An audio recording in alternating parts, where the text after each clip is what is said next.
pal. No, pleasure. Awesome. So we'll kick things off. So welcome, Chris Lowe. Am I pronouncing your last name correctly? Yeah, 100%. Sweet. So welcome, Chris Lowe, to the Fitness Burrito Podcast. This is going to be episode 16, 17, 18. I don't know. Everyone tells me to keep writing the numbers down. I just still don't do it. I believe you have a podcast as well, don't you? I do, yeah. Average to Elite podcast. And I'm on, I don't know, 13, 14. I'm the same thing. I don't put the numbers next to the title, so I don't know.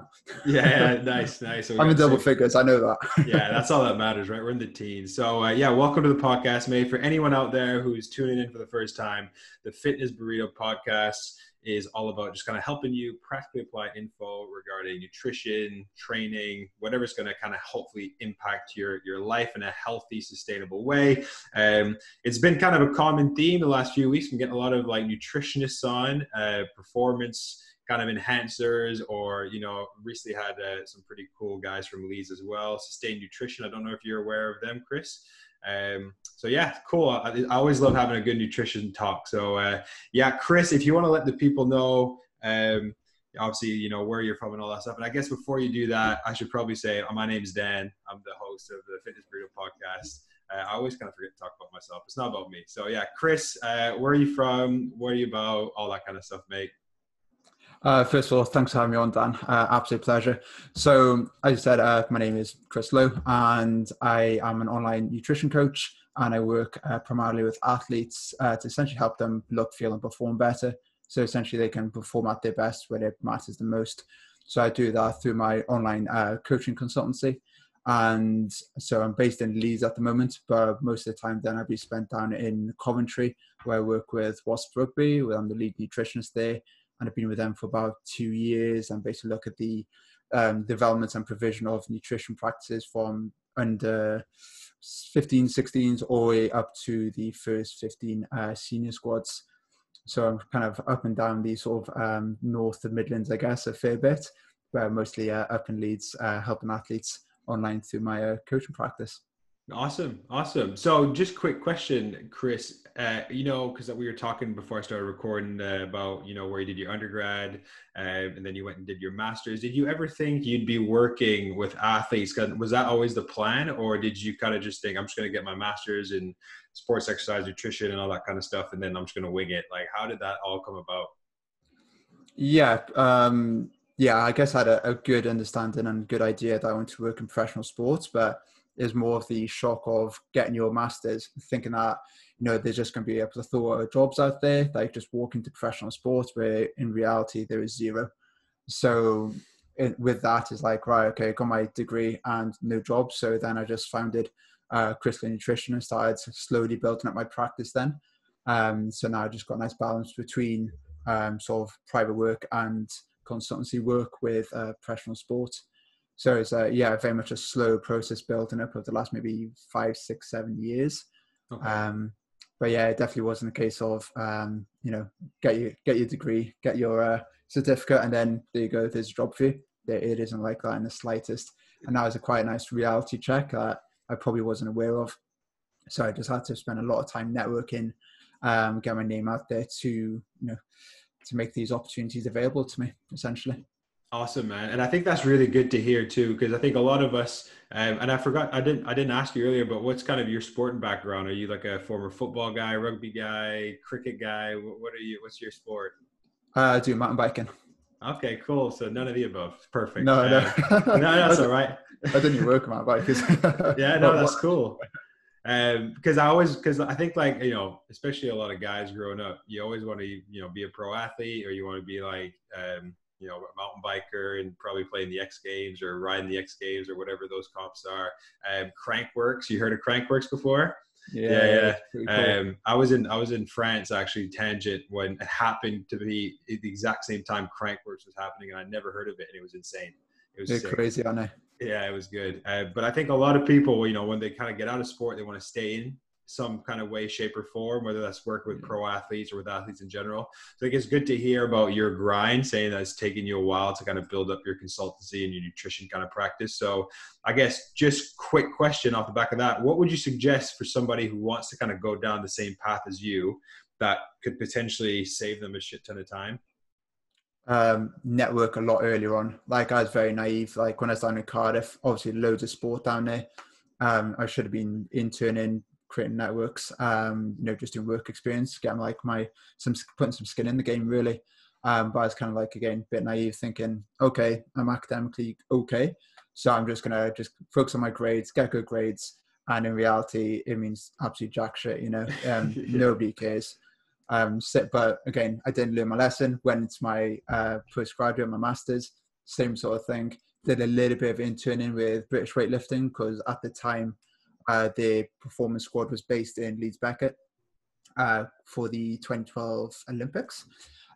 So I got a little bit of work and a little bit of exposure there. Then I did some more development work with the talent squads. So that was kind of like my first introduction.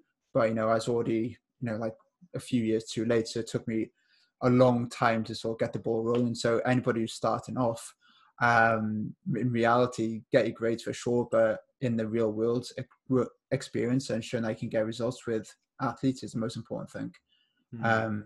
Like if, for example, I was looking at CVs and, I had 10 CVs, 9 of them all had amazing grades, like first, but no practical experience. And the 10th one had like a 2-1 or 2-2, but they've had 3 to 5 years working in professional sport and proven results. Is like, well, you're going for the 10th one. Yeah. Because you're going to go work, you need to be able to demonstrate that you can work with people and help them. Yeah. Otherwise, like, you're just great at academia, you're good at taking exams. Like, I wouldn't have any faith in that. Yeah, no, that's a good shout. Experience is everything, and to be honest, it probably is more important than grades, which is a little bit controversial. But you need a good understanding of nutrition, the science, and the applied stuff. But you need that experience for sure. Yeah, no, I think that's huge, and that's one thing that I feel like I've learned over time. And, Reese and I were chatting about this. And for anybody who's wondering who Reese is, just a guy that we both know that, has been on, I think, Chris's podcast and I do a bit of work with. And Reese and I were chatting about how a lot of people just don't reach out to people. And like, it's crazy what happens if you just send out like 50 to 100 messages on Instagram or Twitter, on Facebook. And, you might get 3 back, but those 3 might be class and might lead to like sick opportunities. And yeah, to Chris's point, you got to just throw your hat in the ring. A lot of people just expect things to happen, and that's just not how it works these days. So, no, that's good. Nice little life lessons from Chris Lowe right there. So we'll dive straight into it, mate. So I'm kind of excited with this podcast because it's always good to hear people talk about athletes and then kind of make it relate sometimes to obviously the general population. Because I think a lot of people feel like they're completely different people, which obviously they are, but a lot of their needs are quite similar sometimes. But it's also cool to hear how you enhance performance, I guess, from a nutrition side. So the first question I had for you was kind of what are the biggest diet mistakes you've seen with your athletes, or kind of like the biggest diet mistakes they just make? And do you think that's quite common across that demographic and just like the average Joe out there? Do you think there's like any correlation between that, or is it quite different? No, like you pretty much hit the nail on the head there straight away that, athletes are human beings first. So you have to cater to them as a human being, as a person, and then look at like the performance side of it after. So most of them will have like the same sort of stress or even more stress than general population, especially if they're, sort of elite pro athletes. And, they're still going to have, say, young families. So they got the effects of like sleep deprivation there, really busy schedules, all that kind of stuff. So they're actually very, very similar in terms of the foundational kind of stuff.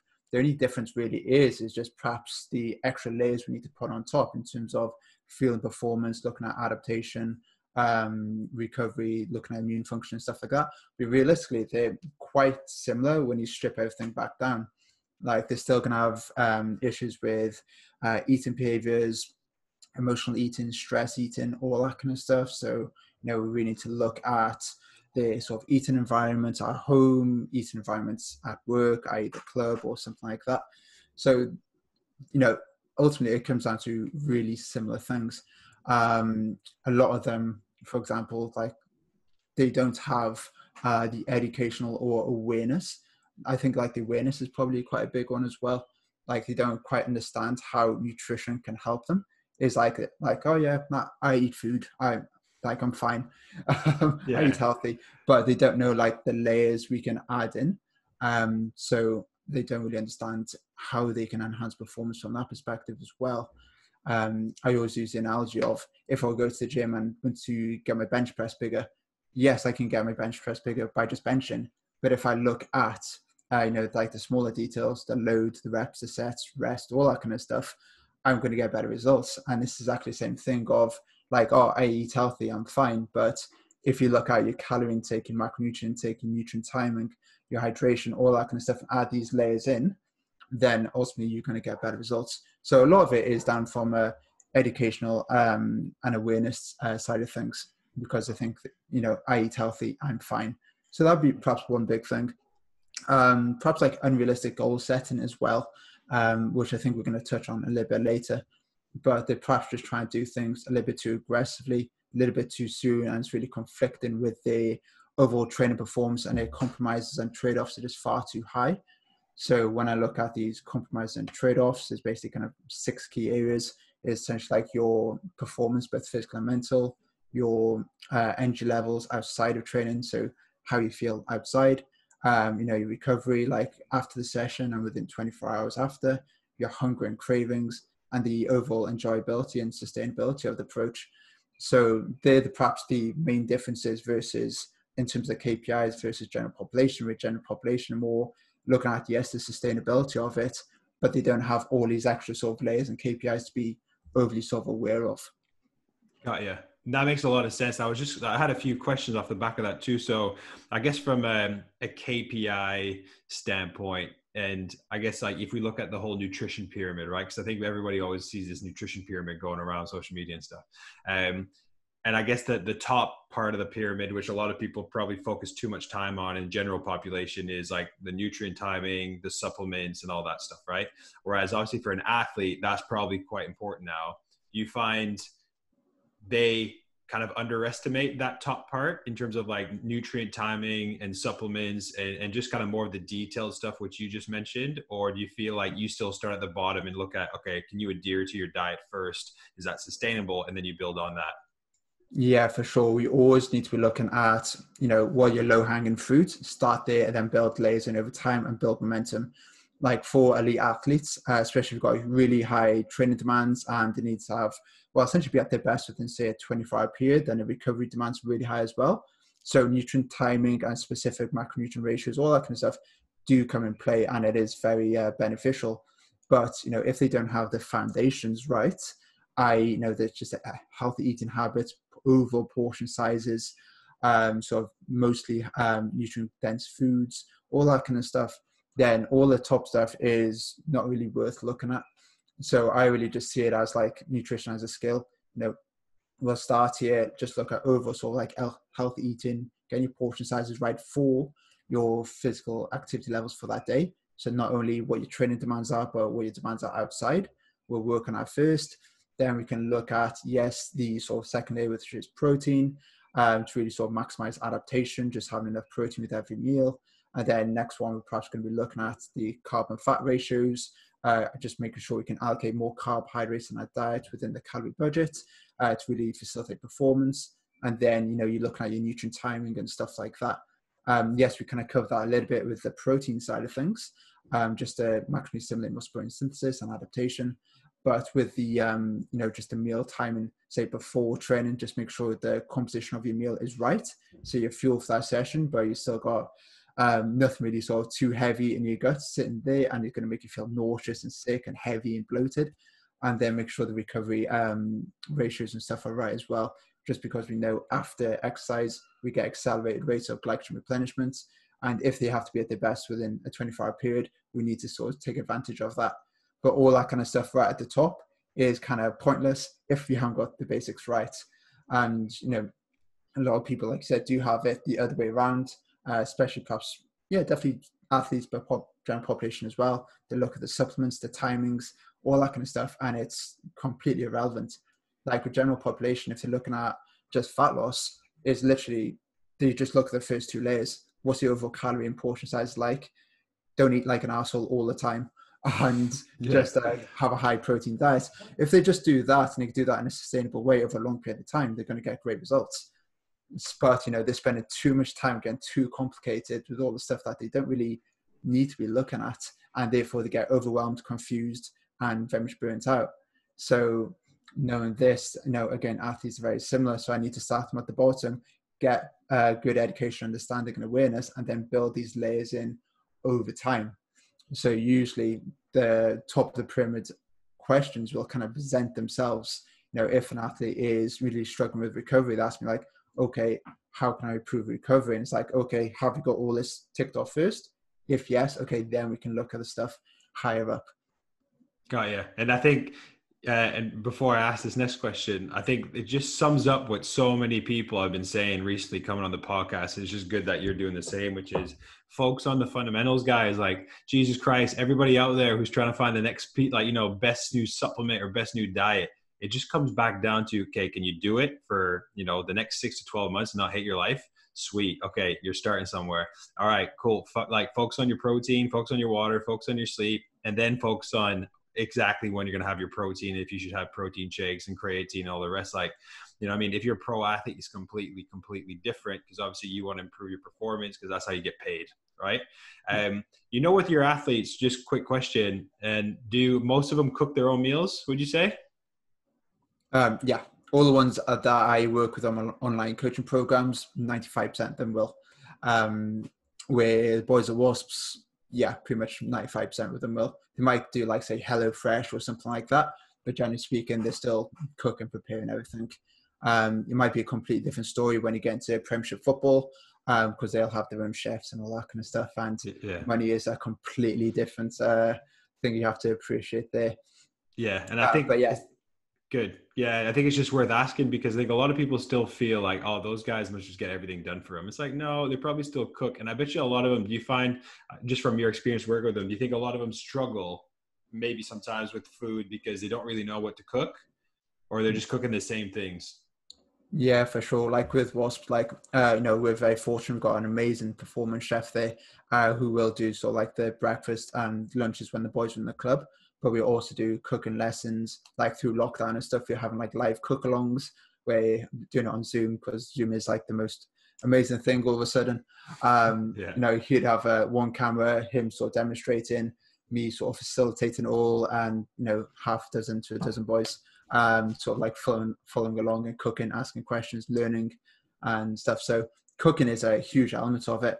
And I think it's very much overlooked at times, perhaps with if it fits your macros kind of approach, of just popping anything in, fit everything.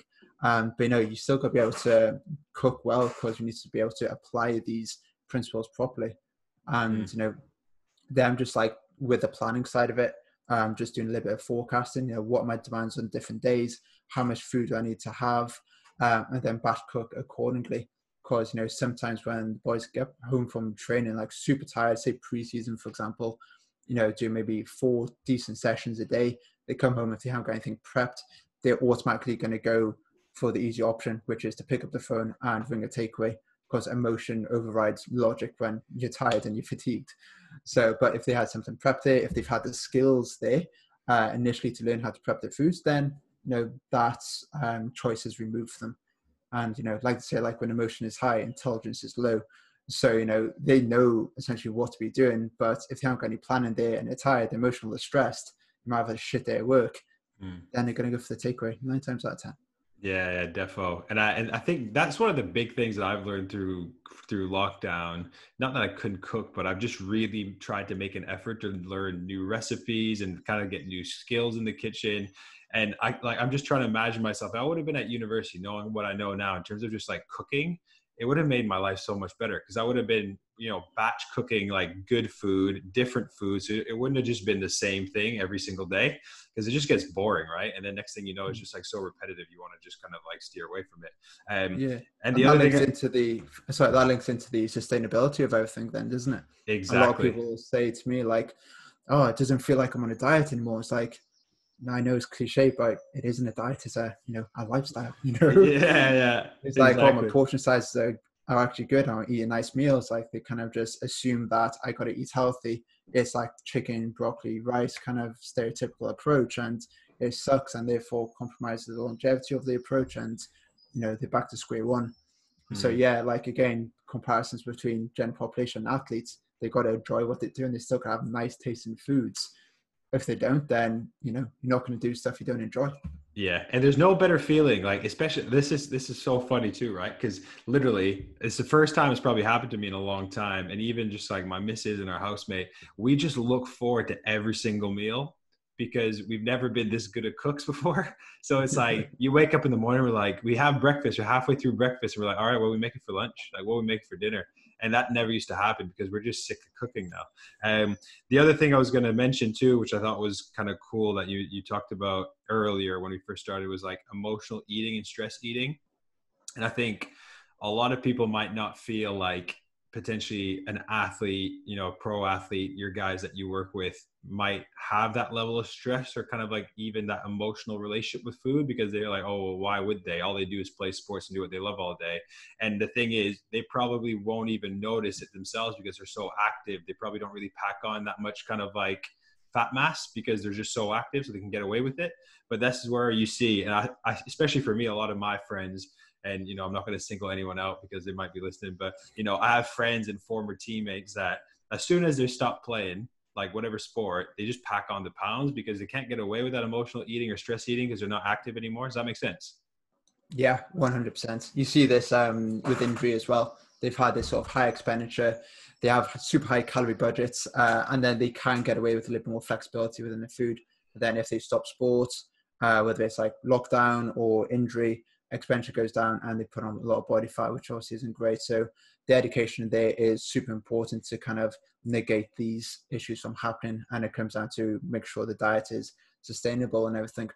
But going back to emotional eating and stress eating, man, like pro athletes have so much stress and pressure on them. It's ridiculous.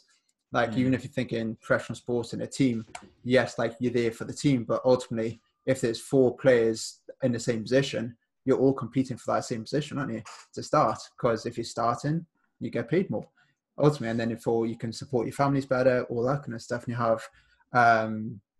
you have just a better career ahead. So yes, there's always going to be pressure there, and if you have a bad game, if you made a mistake, huge amount of stress, pressure there, and especially if they can't reflect on it and sort of process it properly. And all you have to do is look at the headlines now in terms of mental health and professional sports, especially rugby is huge.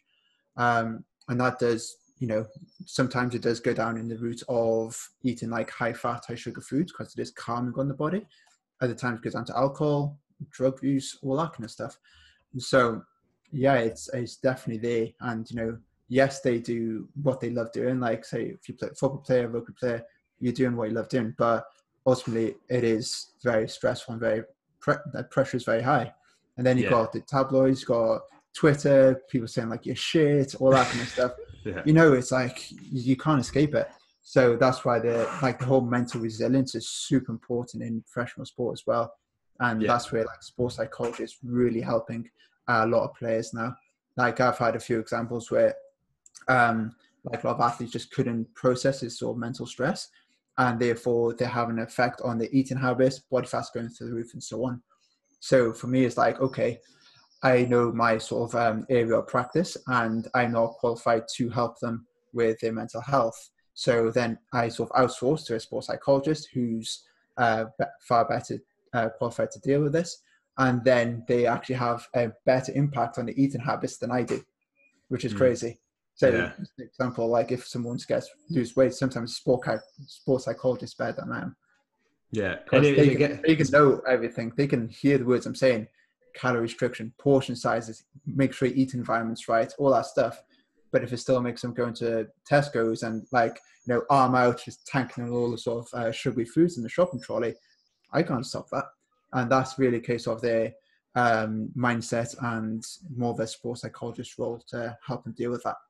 Yeah, spot on. And I think, again, a good little lesson there for any coaches or PTs potentially listening to this is don't be afraid to outsource and go find somebody else who can help you out, because to Chris's point, we're not experts in every single field of health and fitness, man. And I think a lot of us pretend we are. So yeah, you gotta be careful that way. No, that's spot on. So kind of a nice little segue, I guess, moving into a bit of the next step of the pyramid, which was the whole supplement side of it. So I know we wouldn't, most people, we wouldn't always start there. But what are kind of some of the supplements that you recommend to your guys? And again, I think people might be surprised that it might not be as many as you'd probably assume. But I guess kind of what's like, even just with food, what do you recommend with food? And then what do you also get them to supplement with to just kind of improve performance? Like everything's very much a food first approach. We need to make sure the athletes are eating right. And like we kind of said, it's just doing the simple things repetitively well. If you look at most of their diets and stuff, you're like, okay, that doesn't actually look too dissimilar to what I'm doing, but the portion sizes are vastly different, especially like the carbohydrates. So first of all, it's just a food first approach, doing the simple things really well. And you probably heard this analogy a few times. It's like the diet itself is like the cake, and the supplements are like the icing and sprinkles on top of the cake. So first of all, we need to bake that cake. So in terms of the supplements, you can kind of split them into three areas, like health related supplements, supplements to support the training week, and then competition specific supplements. So health related supplements are ones just to fill in the gaps of the diet where the diet can't. Whether it's a case of, is it like a fish oil supplement if you don't like having oily fish in your diet? Is it a case of during the winter months when we need to look at vitamin D supplementation? So between, say, like, between autumn and spring, when sun exposure and skin exposure is a lot lower because of the temperatures and everything like that. So they'd be like the ones I really sort of look at. Vitamin D on a whole for everybody in the sort of winter months, that'd be a key one.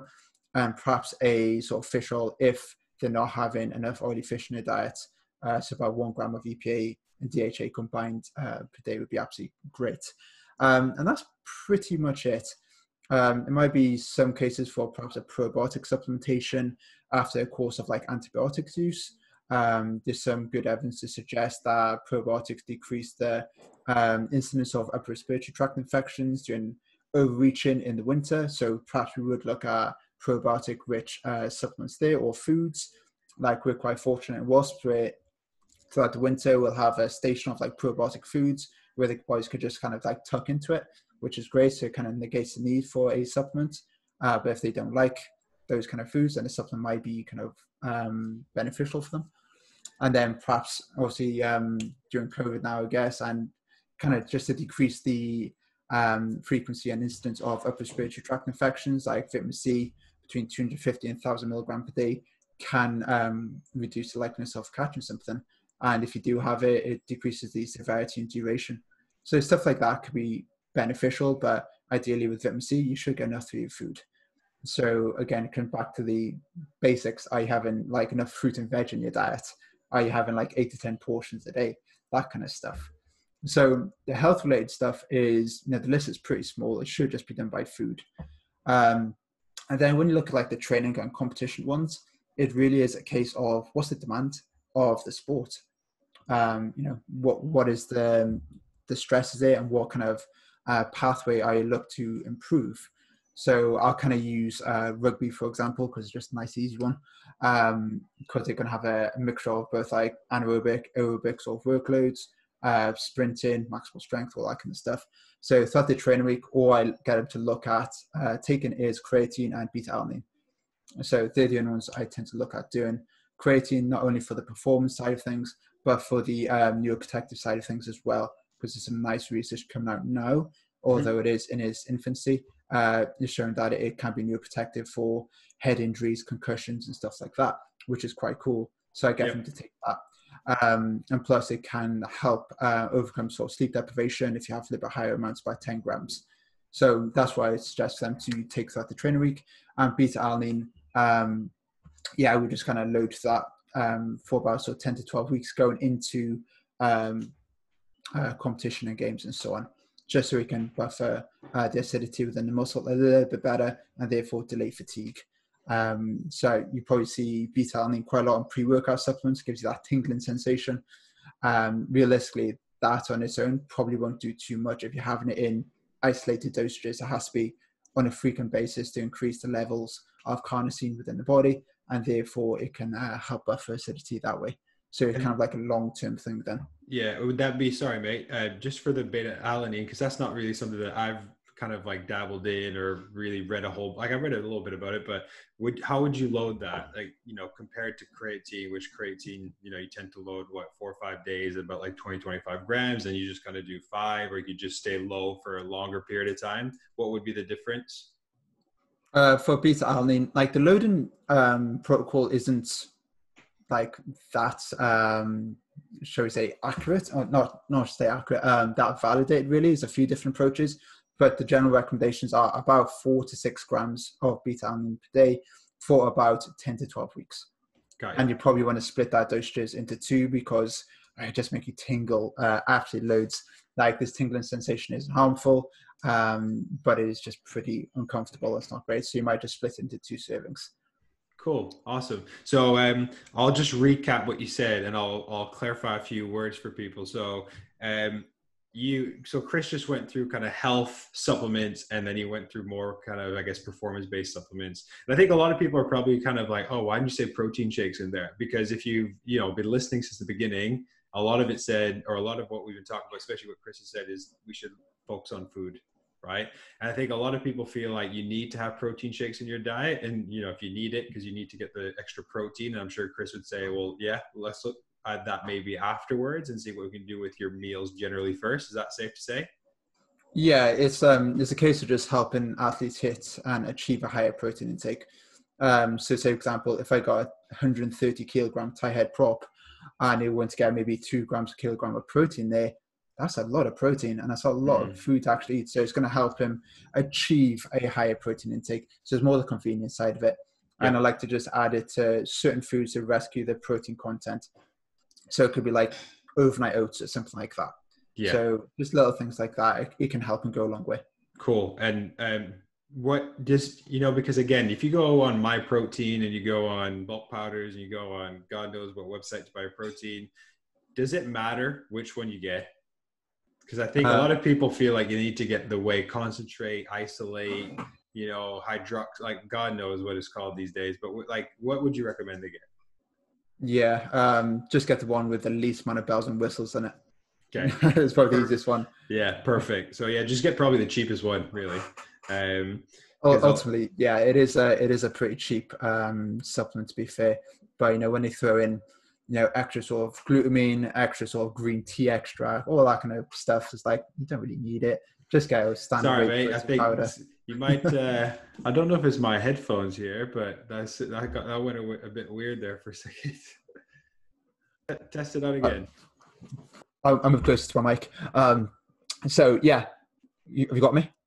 1 sec. I'm just going to pause this. Let me just. We're recording again, so I'll snip that part out, Chris, because God knows what happened there. That was my fault. But yeah, we were just talking about whey protein, and I said you probably want to get the cheapest one, and then you went on a tangent, and I couldn't hear you. It sounded like iRobot. Yeah, just get one that has the least amount of bells and whistles.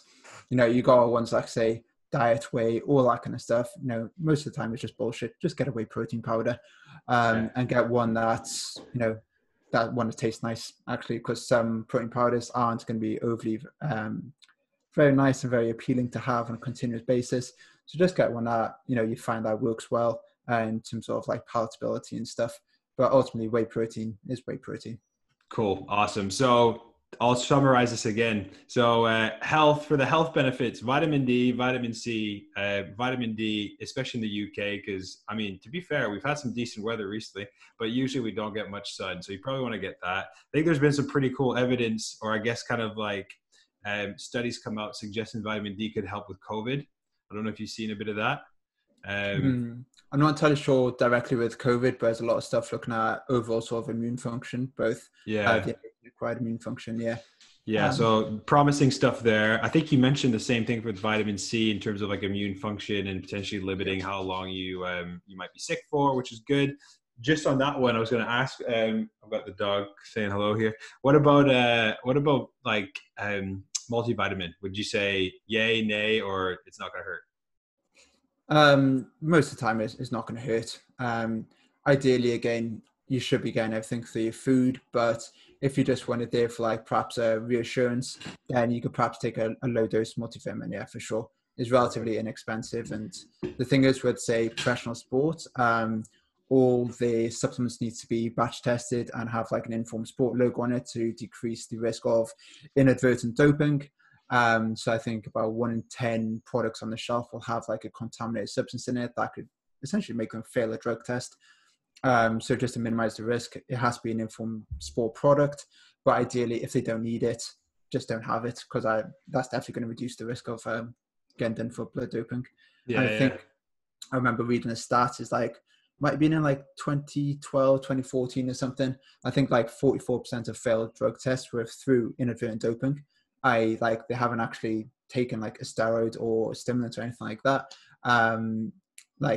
Directly, it just happened to be a trace amount in the supplement, and therefore, career's a bit ruined. Yeah, crazy. So, that's a really good point. So if we can avoid it, then it is great. Like obviously the amount that's going to be in a supplement is just trace. So for general population, it's not going to have actually any like physiological effect. So it's absolutely fine. But for an athlete, if it's in your system, it doesn't matter how much like tough shit you failed. So career's over.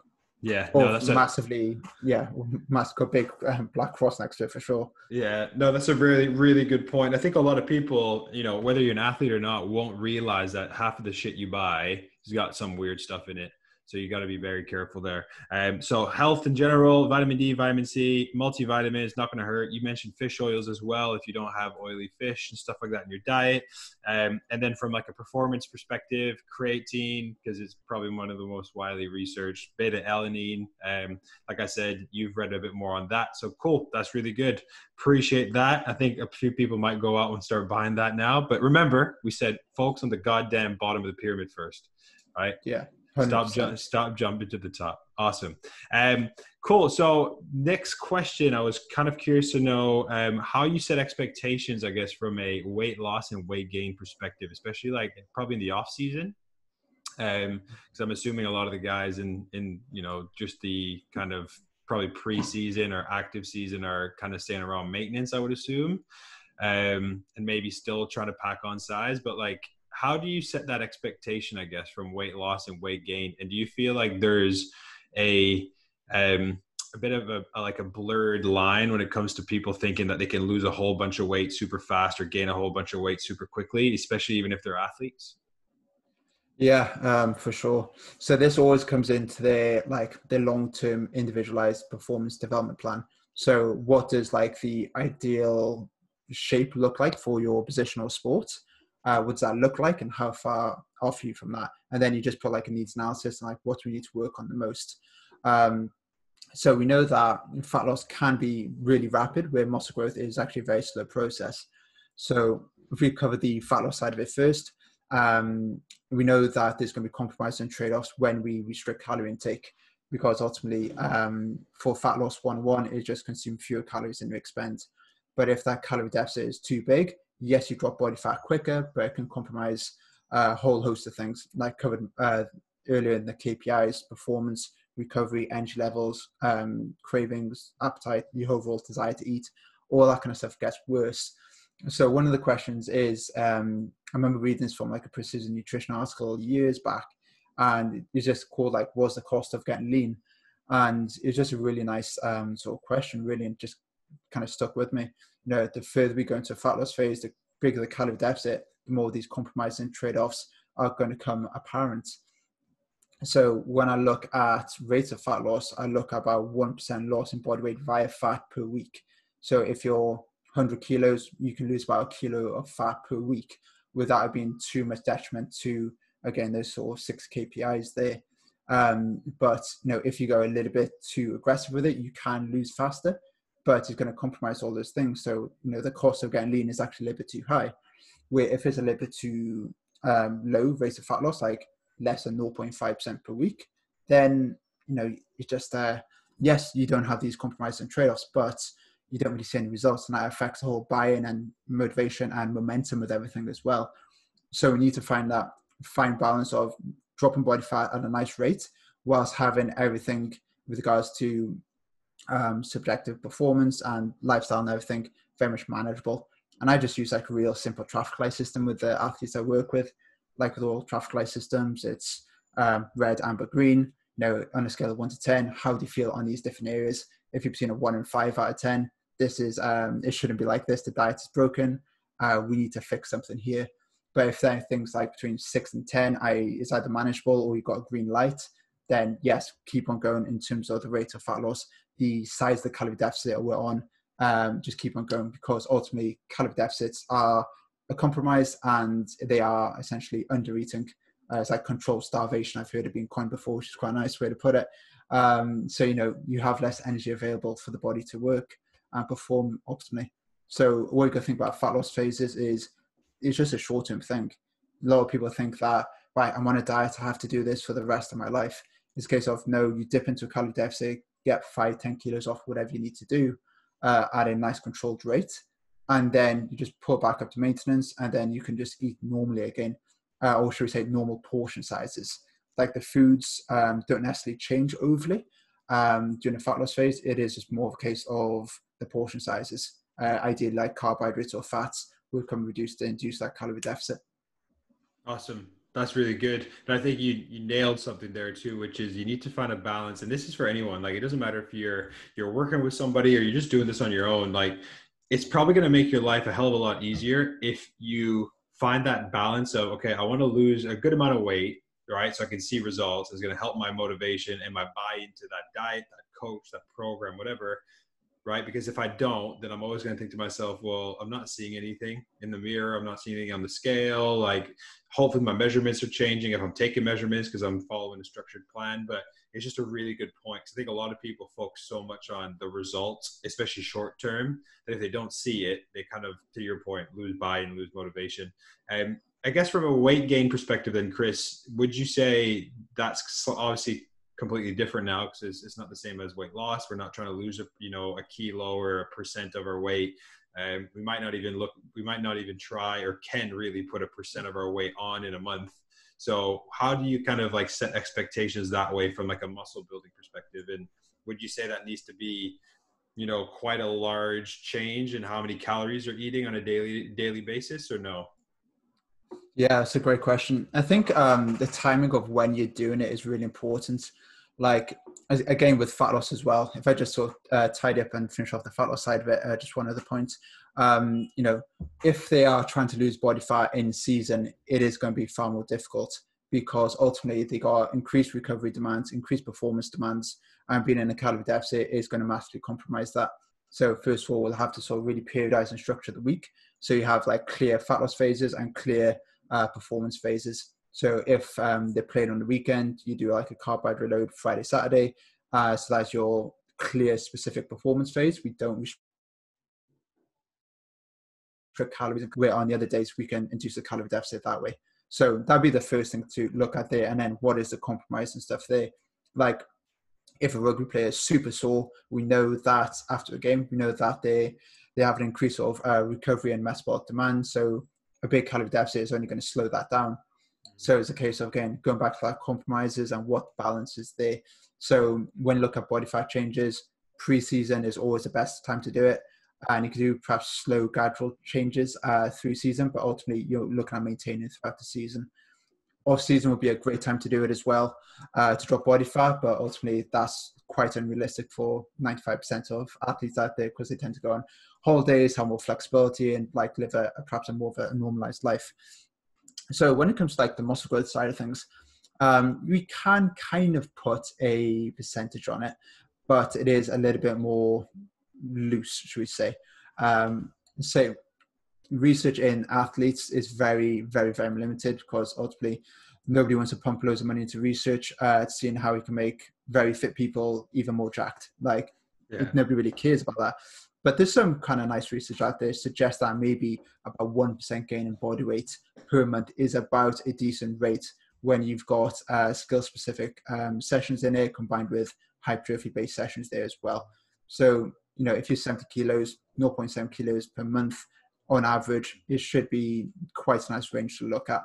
Again, we know how volatile body weight can be when we look at measuring and tracking progress. So, is always going to go up and down, up and down, up and down. It's going to be undulating all over the place. But if we kind of step back and zoom out, we can perhaps see maybe 0.7 kilo, 1% trend over time then. So that could be indicative of that, yes, muscle mass is probably going up. But in terms of the shorter term, like in terms of measuring stuff over weeks, we can use perhaps training performance as a proxy to measure muscle growth, like in terms of the overall training load, training volume, is that going up over time? And then, we have to be really patient with it, because I know like a lot of online coaches be very reactive, like, oh, you're down 200 grams this week, you need to put another 500 calories into your diet. And it's like, oh no, you're up. Oh shit, we need to pull down 300 calories. And then it's up and down. The athletes know where they're coming or going. There's no continuity with anything. So we really have to be patient with the muscle growth side of things. And again, the timing of it. If you're trying to do sort of have a really strong muscle growth block throughout the season, and you have to be really fresh for the weekend, and you have to focus on recovery from the previous weekend, you like professional rugby players are probably getting, if they're playing week in, week out, 2 decent weight training sessions a week. That's, yes, they can, maximally adapt from those sessions, but they're not going to see maximal rates of muscle growth. So it's just going to be a very long time. So then you're looking at pre-season and perhaps off-season. But then again, if someone has to put on 10 kilos of muscle mass, they're not doing that in the off-season or pre-season. This is a long-term thing. So my whole idea of it is trying to pull body fat down to a relatively low point. At least we tick one box, and then slowly build muscle over time, whilst trying to minimize fat gain, and just sort of keep an eye on that sort of ratio then as they go through everything. Yeah. So that's the way I kind of look at it. In terms of like the calorie surplus, it really depends on like your training status. We know that newbie gains do happen for people who just first stepped into the gym. We know that muscle growth and breakdown happens at a very high rate, which is a very energy and calorie expensive process. So we can actually throw quite a lot of calories into them and actually have quite a high calorie surplus. But the more trained you become, muscle protein synthesis and breakdown is far reduced, and therefore we don't have too much of a surplus, because that'll lead to fat gain. And, it's just going to make them slow on the field, kind of unwanted body fat around, like the agility goes down, their repeat high intensity efforts go down, acceleration, agility, top end speed, everything tends to get worse with high amounts of body fat. So it is really a case of, again, come down to that balance of, you have to monitor stuff. Are we building muscle growth at a nice rate during the appropriate time of the season? And are we managing fat gain during this time as well? And then we just go at it from that perspective. Ideally, in terms of the academy structure anyway, looking at under 18s, 19s, 20s, they should be focusing most of the time on the physical development there, because when they get into the first team, then they could just focus on actually playing rugby or playing that sport. Like, I don't want to sort of rob extra time from the coaches to talk to them about muscle protein synthesis. I want to do that in the academy level. So when they get to the biggest sort of stage, they can really focus on the actual strategy, the tactic, the skill elements of it, not, maximizing training adaptation. That should just be ingrained, and that should be a habit. That's really, really good, man. Very, very valuable info. I think, when you're talking about, especially the weight gain part, because I think this is where, and I've seen so many of my like former teammates do this, like throughout the years when I was playing college ball and stuff, is like, they would just pack on size, but they would pack on so much excess weight as well.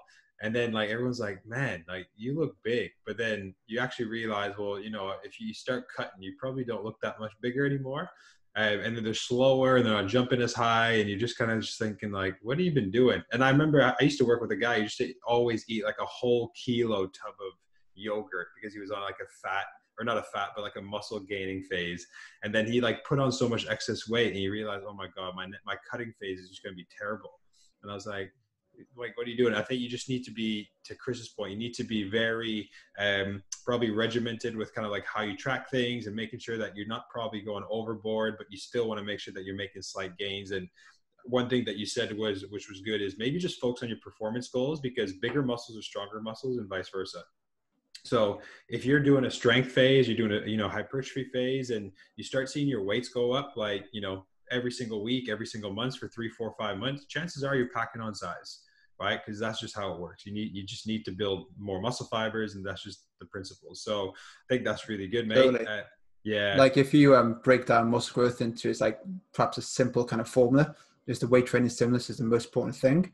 Mm-hmm. And then we can adapt that weight training stimulus through adequate protein with every meal, perhaps 4 to 6 meals per day, and then enough calories. If one of those 3 things isn't on point, then that's going to be rate limiting to your development. Mm-hmm. So I Big always just time. do like I always do like a checklist. It's like, okay, we've got enough calories, got enough protein. There's like, okay, you're only doing 2 weight training sessions a week. That's a rate limiting thing. So we can't expect to have maximal rates of muscle growth. But if they're doing 6 weight training sessions a week, double days, all that kind of stuff, but then they're in a calorie deficit, it's like, okay, that's definitely going to be rate limiting to growth. So, it's just working off those 3 kind of corners could be quite beneficial to do like a bit of a needs analysis. Yeah, 100%. And it's funny that you say that too, like, especially with when you're doing more, but then you might be in a calorie deficit. Like I have a client that I mean, she's in good shape, and I started working with her like not that long ago. And I remember when I kind of worked out her calories and worked out how much she was eating, I realized she could probably actually be eating anywhere between 500 to 700 calories more. And what we've started to do is actually, just for fun, we started testing it out, finding what her actual maintenance is. And she still to today hasn't found her maintenance, but she's eating like 300, 400 calories more than she ever has. Her energy's going up, her weights are going up, her workouts, like she looks like an absolute beast now. And it just goes to show. And I think a lot of people are scared to do that when they're always used to just kind of wanting to just be in a calorie deficit or stay lean and thinking they can't eat. But the reality is, if you know what you're doing, you're working with guys like Chris, you'll find out what kind of that optimal level is, which is class. So that takes us to kind of one of the last questions, which was more the mental side. And you've touched base on how you kind of outreach with sports psychs and stuff. But how do you just kind of help your guys, I guess, like the best of your ability, stay motivated and just help them adhere? Like, what are kind of like the top tips, I guess, that you kind of have for those guys? Yeah, it's a really great question. It really comes down to a few different areas. First of all, kind of make sure you set realistic goals, because if you set something too unrealistic, and they don't achieve that, then they're going to drop off. They're not going to buy into you, buy into the program, your plan, and they're back to square one. So you need to set realistic goals based on the time frame, time of the season, their educational level, all that kind of stuff. So that'd be a thing, because you always want to gain momentum, and that's going to drive motivation and desire to continue with the program. So that'd be a really big thing. Like if you're trying to say, okay, we're going to build 10 kilos of muscle throughout this preseason, which is 8 weeks. It's like, and they're 4 weeks in and they gain like 1 kilo. And it's like, yeah, Chris, what's happening here? They're just not going to sort of buy in, and they're going to drop off. So having them understand the approach and understand your thinking is going to be really important. So bringing them in to the process and giving them some ownership and autonomy over their decision making, and make sure they feel like they're part of a team rather than just being sort of lectured to, like they're in school or something. That's a really big thing. And I found that when I sort of brought them in terms of the conversation and give them some, asking for their feedback on what they want to do and everything, is going to improve sort of buy-in. So that's a big thing. And then from like a coaching perspective, like I think accountability is just going to be a massive thing. Like you got to know sometimes like when to put an arm around someone and sort of show empathy and compassion and really support them, because if they are struggling and challenging, you can't just say try harder. It's like, right, if you actually have a roadblock and something is very difficult for you to adhere to, then okay, like the role of a coach is a problem solver. Okay, you have a problem, you have a challenge, how can we overcome this? And then again, bring them in to get their feedback and get their thoughts on it, and then you work on a plan together to overcome that. So sometimes you need to put your arm around them, then the other times you just need to give them a kick up the ass, because sometimes accountability does hurt.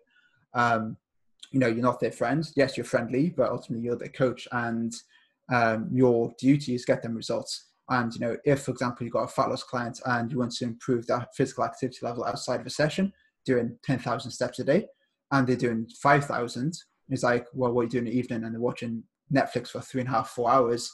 It's like, what are you doing? Like, come on, like that, we've got this to hit.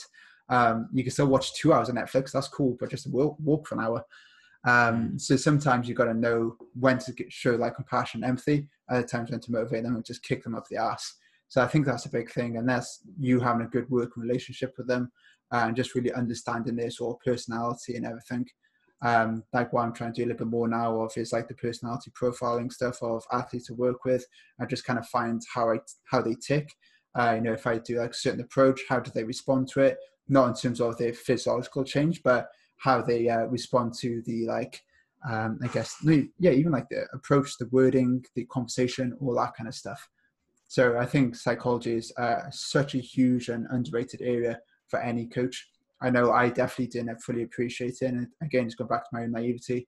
I remember like studying it a little bit down in my undergrad down in Cardiff, and I couldn't get less of it. Now actually working with people, it's like, okay, you could have all the knowledge in your head and how to help this person, but if you can't translate that and you can't really have a conversation so they buy in, it's absolutely meaningless. So psychology is a massive thing, and for any coach really is a case of just make sure you understand your athletes and bring them on board with the decision-making process. So even if it's a case of, right, you want to drop body fat, we know what the end goal looks like, we know the rate of fat loss, here's 5 different approaches, what do you think will work best for you? Well, okay, we'll do that one. All of them works, but now you give them the option to choose, they have more autonomy, they have more buy-in, and they're more likely to succeed with it. Or it could be a case of, say you got someone who likes making all the decisions and stuff like that, and kind of like a leader in the group. It could be a case of, I know the outcome I want them to get, but I just ask them specific questions so they come to that same conclusion. And then all of a sudden it's like, yes, let's do this push. I'm like, yes, that's an amazing idea. You're fucking so clever. Like, let's do this. And they're like, yeah, they feel absolutely class. They're empowered. They go, wait, I came to that decision myself.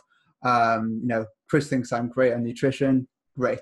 And then they implement and do it really well. So sometimes you got to understand the person and, really get them on your side and get them in with the decision-making process, because if they're empowered, they're going to do well. If 100%. They feel like they're getting lectured to, it's not going to work.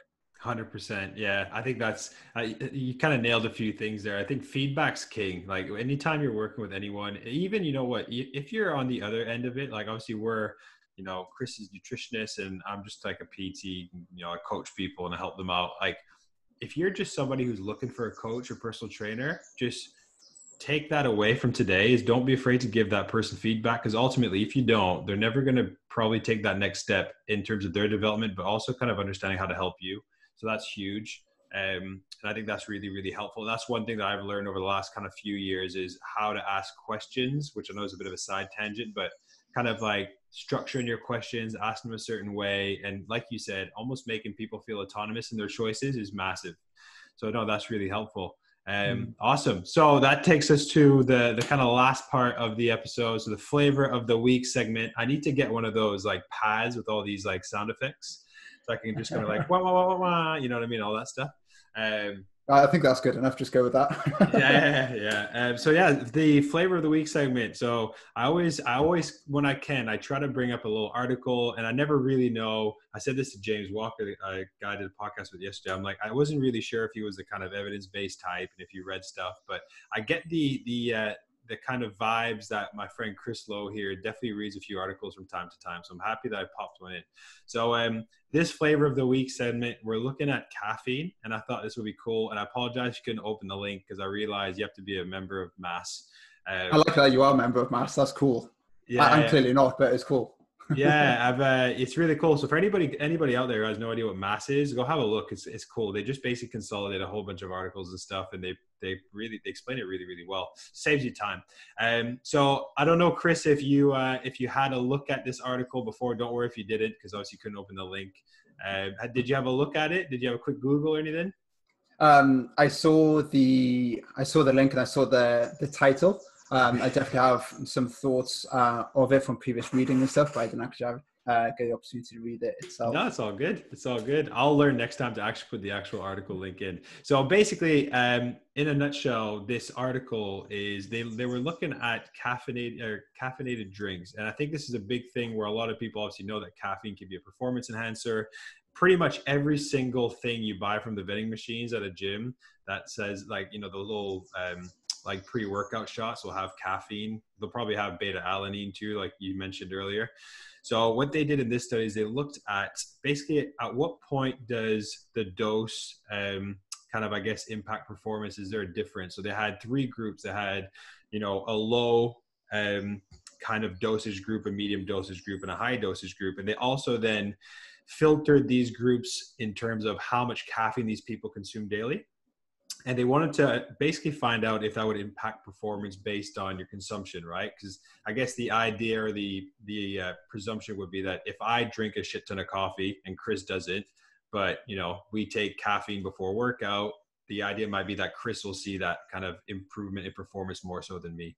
So what was quite cool is that they showcased that basically all three groups improved performance, but at like slightly different rates, I guess. Like there wasn't massive difference, but for the most part, what we tend to see is those that consume a lot of caffeine, just like habitually on a daily basis, probably won't get the same amount of benefits as someone like me who literally doesn't drink coffee. Because when I drink coffee, man, I lose my shit. Like I'm anxious. I'm just like shaking all over the place. So I took a little excerpt from it. So I thought it'd be kind of cool because, again, I can't remember all this stuff. But so just kind of quick little applications takeaway. And this was for a aerobic kind of like cycling performance trial. So it's slightly different to those out there who might be more kind of like resistance, hypertrophy trained. You'll still probably get a bit of benefit too. So application takeaway. So if you regularly consume caffeine in the low to moderate range, so it's about 1 to 2 milligrams per kg per day. So 50 to 150 milligrams for most women, 75 to 200 milligrams for most men, or 1 to 3 cups of coffee. You'll likely get the majority of your kind of improvements, I can't even say this word, ergogenic effects. Am I saying that right? Yeah. I think I am. English people just sound better when they say words like this, but basically you'll get the kind of improvement performance effects from consuming at least a moderate sized dose of caffeine pre-training for both aerobic and resistance training. So I know Chris mentioned this earlier, aerobic and anaerobic, and if that flew over your head, aerobic's kind of just like activity over, let's say 2.5 minutes, you're using oxygen to create energy. Anaerobic is more, you're using things like creatine and different systems, using more sugars and stuff like that. Hence why it's anaerobic, because you don't use oxygen per se. So that first little sentence I threw out there, Chris, in terms of kind of the dosage and how that might improve performance. Do you have any thoughts about that? And I know you said you read a few things before, so what do you think? Yeah, caffeine is a really interesting one. So we know that on a whole, about 3 to 6 milligrams of caffeine per kilogram that you weigh is going to be ergogenic in nature, so it has a performance effect. So this is pretty much across the board as well in terms of decreasing your perceived exertion, increasing your pain tolerance, improving clarity, alertness, all that kind of stuff. Pretty much every element of sports performance will improve, which is very useful. But like you mentioned, if you have too much, you get very like irritable, anxious, nervous, nauseous, all that kind of bad stuff. So it's ergolytic in nature. So it's actually going to be detrimental to performance. Everybody has different tolerability to it. Some people can get a benefit from 1 milligram per kilo. So that's kind of like the active range. So what we do with my athletes is just to find out their effective dose to see what kind of dose is going to be best for them. So I start them off with 1 milligram per kilo and then work up to find where that sweet spot is. But in terms of the way I kind of approach caffeine throughout the training weekend competition, I definitely use it for competition about 60 minutes pre, because we know that we're going to have a nice sort of performance enhancement there. But I don't really like using caffeine throughout the training week, not necessarily because of the tolerability side of it, more of the case of I don't want players to use high caffeine supplements to get up for a session to like sort of improve their energy, because if they are, it's probably suggesting that they're clearly missing something in the diet. Is it their carbohydrate intake? Is it the hydration? All that kind of stuff. Sometimes they just do it as, almost like put a plaster over the situation, where I really don't like using caffeine. Coffee, okay, cool, but caffeine supplementation, I don't really recommend at all. So if they're doing like a gym session, if rugby players doing a field session, coffee is okay, fine, but I don't need to have 300 milligrams for an afternoon session. It's like, is probably something that's missing here if you need this extra sort of sharpness and clarity and just being switched on going into that. So I try and avoid all caffeine supplementation throughout the week. And in terms of caffeine intake before a game, I would just really make sure, well, ideally try and do this every day, but definitely night before a game, like say anytime after sort of like 1, 2 p.m., just no caffeine. So they probably don't have caffeine for about 24 hours. And this is more to do with the sleep quality side of things. So we know that caffeine has a half-life of about 4 to 6 hours. So say, for example, if you have 200 milligrams at 4 in the afternoon, you're going to still have 100 milligrams in your system by 10 o'clock at night when you want to fall asleep. And we know that caffeine is going to basically just keep you awake. So it's basically called like an adenosine antagonist. So adenosine makes you feel very sleepy, and basically caffeine competes with that receptor to make you not sleepy and more awake and more focused and so on. So we know that that can affect overall sleep quality, which can then affect the overall performance the next day. So I really sort of pull caffeine out 24 hours before purely from the sleep purpose. It may have an effect, like you said, in terms of increased sensitivity the next day and stuff. That might be an added bonus, but I do it more for the sleep side of things. And then when we look at caffeine on game day or before race, I don't really suggest having coffee, because the caffeine content of coffees can vary considerably, even if it's the same drink from the same outlet. So I want to know, say, if your effective dose is 300 milligrams, we get exactly 300 milligrams through a tablet, a powder, or something like that. Where if you're trying to get 300 milligrams through a coffee, like I said, it could be about 3 to 4 coffees, and that's very strong coffee. And we could know that it can either be underdose or massively overdose. So you could be having 600-700 milligrams of caffeine, or about 100. So just for a consistency perspective, I tend to go for a supplement on sort of game day or rest day, and then throughout the week, just moderate amounts of caffeine through coffee should be absolutely fine. That's kind of like my take on the caffeine side of things. Nice. You know what? That was just a mic drop. I don't even know why I need a flavor of the week segment. Chris just dominated that whole thing. That was sick. And by the way, for the record, anybody out there, I'm French, so I can make spelling mistakes and I can say words and they don't sound right. And I'm all right with that because, it's my first language. So fuck off. So I think that's good. If we kind of relate it to a bit more of the average Joe, then what would you recommend that somebody who's like, because the amount of times when I used to work at Pure Gym and I just used to see people go to the vendors and just like pop out 2-3 pre-workouts, I just think it's going to make the biggest difference. Like, what are your kind of thoughts on that? I absolutely love when I see people in the gym either drinking coffee or having a Monster. It's like, it takes about an hour for it to kick in.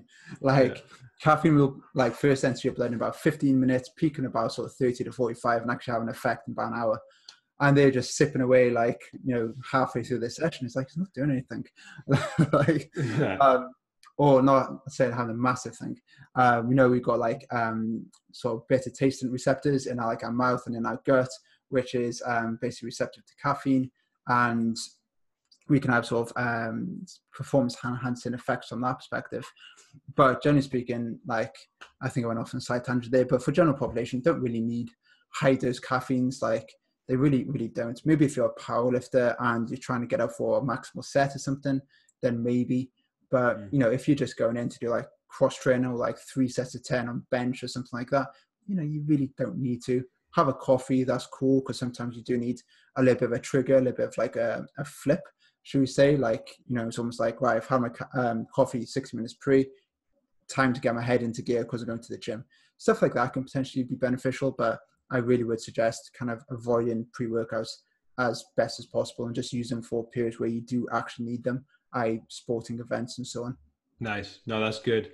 Cool, man. I'll just finish off these last 2 points. So I think basically if you consume quite a bit of coffee, 4+ cups of coffee, and I think it's really good that you mentioned that every coffee, the content of caffeine is different.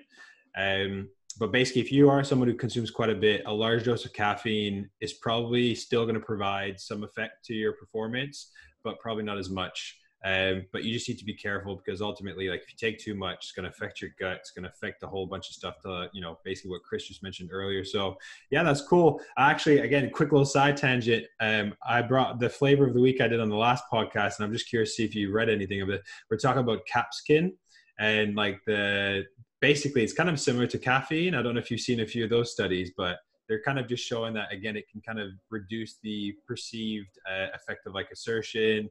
It might have kind of similar benefits in the sense of improved performance, but it's kind of, again, the extraction of the capsicanoid rather than the actual pepper. So I don't know, have you seen anything like that yet? Have you read any of those? Yeah, so it comes down to basically mouth rinsing with it, essentially. So it interacts with the receptors in the oral cavity and I think in your gut as well. And then you can have potential benefits from there. So it's kind of can taste itself be ergogenic in nature. And they found that things that shall we say, heating or cooling can have an effect. Like say peppermint, which is cooling, that can have an effect on like perceived exertion and exercise tolerance, and so can hot stuff as well. It's super interesting. It's really in its infancy, this research, but it's definitely cool, and I think there is definitely something there for sure.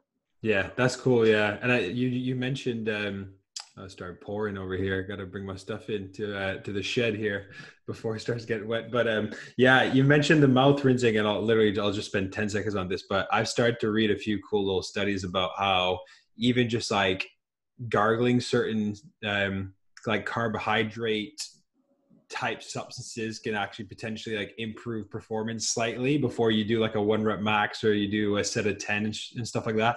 So it's weird. The body's weird. Basically, that's what we're trying to say. So it's really cool stuff like that. Like if you get a 6% solution, like an isotonic sports drink, like a Powerade, Lucozade, all that kind of stuff. Yeah. Other brands are available. Just swill it in your mouth for 10 seconds.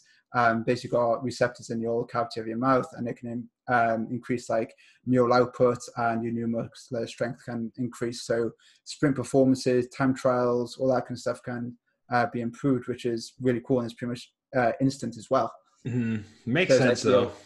Is whether it's a case of you've got energy sensors in your mouth, and it's a case of the body's like prepared to have fuel.